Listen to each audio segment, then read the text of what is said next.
Hello, can I have your attention once again?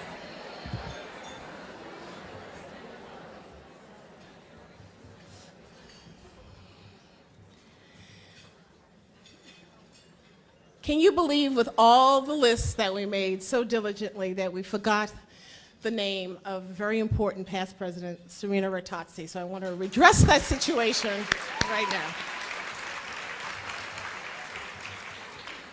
This is the moment in the program when we recognize those among us who have made extraordinary contributions to the arts and to the cause of women in the arts. But before we do, I want to ask you to remember two women who are closely associated with ArtTable who left us this year.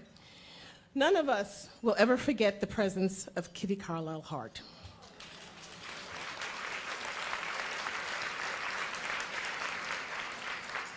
For me, she was effervescent and youth incarnate, and I remember my own incredulity when they marked the 60th anniversary of A Night at the Opera, thinking she must have made that film as a precocious 16-year-old.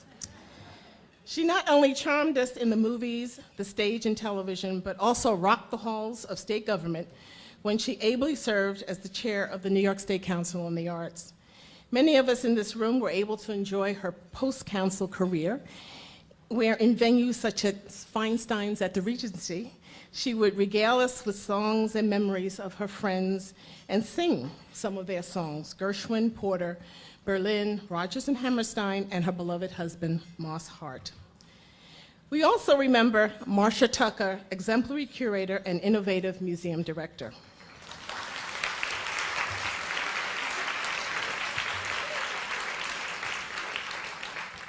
As founder of the New Museum for Contemporary Art, she organized and oversaw some of the most challenging exhibitions of the 1980s and 90s. These examined new image and new figuration that emerged during this period, the new feminism, gay sensibility, and a range of subject areas that pointed to the diversity and multicultural character of the art world. I thought about the paradox of her career when viewing the Richard Tuttle exhibition at the Whitney a few years ago, and thinking back to how her organization of the survey of his work at the same institution in 1975 was so fraught with controversy. Well, that was Marcia, always leading the way and waiting for us to catch up with her. On a personal note, I'd like to remember Arlene Raven. Arlene was not formally associated with ArtTable, but as a co-founder of the Women's Building in Los Angeles in the 1970s, and as one of the most dedicated and perceptive feminist critics who not only emerged out of that movement, her life and career was not only in sync with the goals and mission of ArtTable, but also formed the vanguard within which ArtTable could come into existence.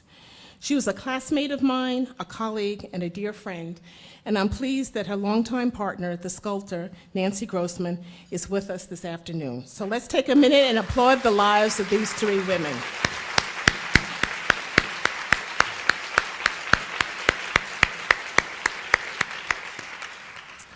And now I'm pleased to introduce our keynote speaker. Caroline Kennedy is Vice Chair of the New York City Fund for Public Schools. She is also the author and editor of 6 best-selling books on civil rights, American history, politics, and poetry. Her upcoming book, A Family Christmas, will be published in November. She received her BA in Fine Arts from Harvard University and her JD from Columbia Law School. She also worked as a coordinating producer for the Metropolitan Museum of Art Office of Film and Television, when I had to ask her not to script Big Bird looking at Jackson Pollock's Autumn Rhythm upside down between his legs. So please welcome Caroline Kennedy to the podium.